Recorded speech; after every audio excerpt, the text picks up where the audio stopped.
नमस्कार मैत्रिणींनो, आज आपण छान अशी कोबीची भाजी बघणार आहोत आणि वेगळ्या पद्धतीने करणं.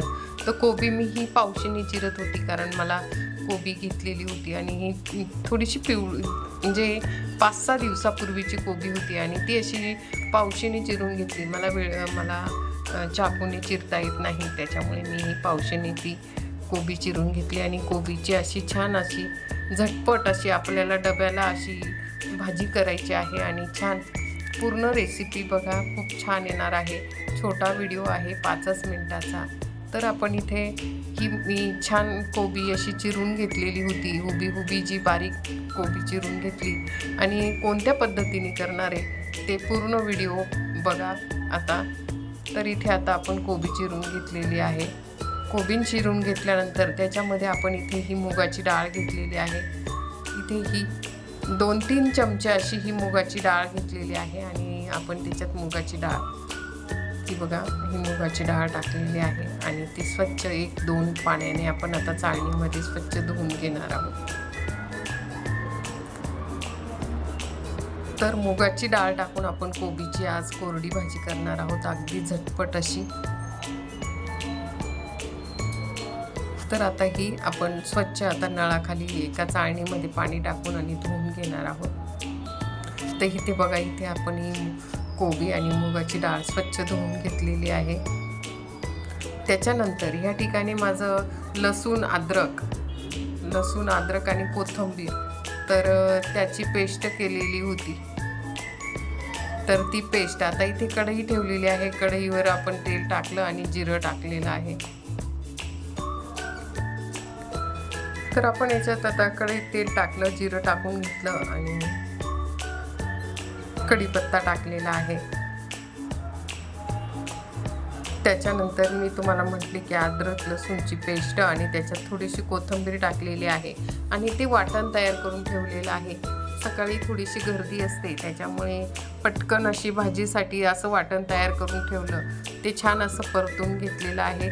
आणि आपण इथे आपल्याला मी मिरचीची करणार आहे कोबी, तर ही मिरची टाकलेली आहे. छान असं परतलं गेलेलं आहे.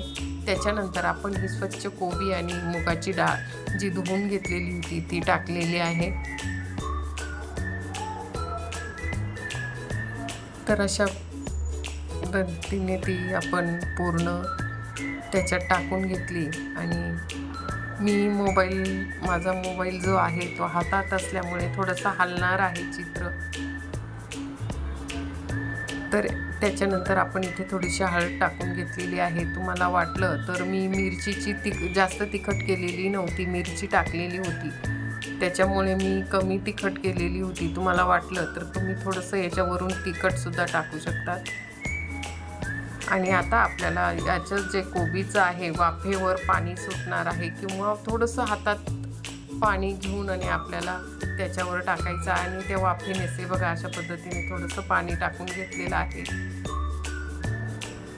की जेणेकरून आपली भाजी पटकन आणि अगदी पटकन अशी ही शिजून जाते आणि खायला अगदी छान लागते. कारण पाण्याचा वापर आपण केलेला नाही आणि त्या वाफेवरच ती कमी गॅस करून टाकून घेतलेला आहे, मंद आचेवर आपण असा ती.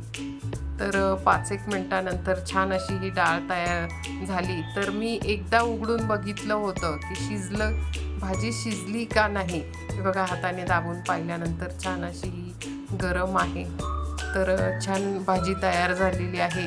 मला डबा द्यायचा होता आणि गरम गरम भाजीचं बघा असं छान असा हा मला माझ्या मुलाचा डबा द्यायचा होता आणि त्याच्यासाठी आपण इथे त्याचा डबा भरून घेत आहे मी.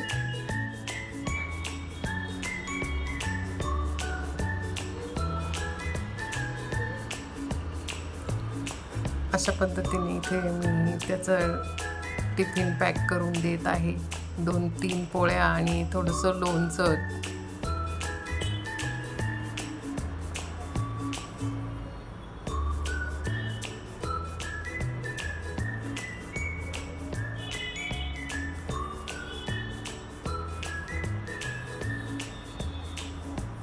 तर अशा पद्धतीने आपण इथे डबासुद्धा पॅक केला आणि छान अशी ही कोबीची झटपट अशी डब्यासाठी छान अशी ही कोबीची भाजी तयार झालेली आहे. तुम्हाला माझा व्हिडिओ आवडला असेल तर माझ्या चॅनलला लाईक सबस्क्राईब करा आणि छान अशी ही कोबीची झटपट भाजी केलेली माझ्याकडनं गरम गरम लावलं गेलेलं होतं झाकण आणि मी परत थोडंसं गार होऊ दिलं आणि मग ते लावलेलं आहे. तर तुम्ही माझ्या चॅनलला जर नवीन असाल तर तोपर्यंत थोडंसं गार झाल्यानंतर आपण हे पॅकिंग करून देणार आहोत, कारण त्याच्यात तेल वगैरे निघायला नको म्हणून आपण इथे कॅरीबॅगच्या पिशवीत पॅकिंग करून दिली. आणि असंच मला काही गोष्टींना वेळ राहत नाही, तर मी आपली जी रेसिपी सकाळी सकाळी जी भाजी करते त्याचीच मी एक रेसिपी टाकून देत असते, कारण मला दिवसभर कामं असतात. छान अशी ही पौष्टिक भाजी तयार झाली. तुम्हाला व्हिडिओ आवडला असेल लाईक सबस्क्राईब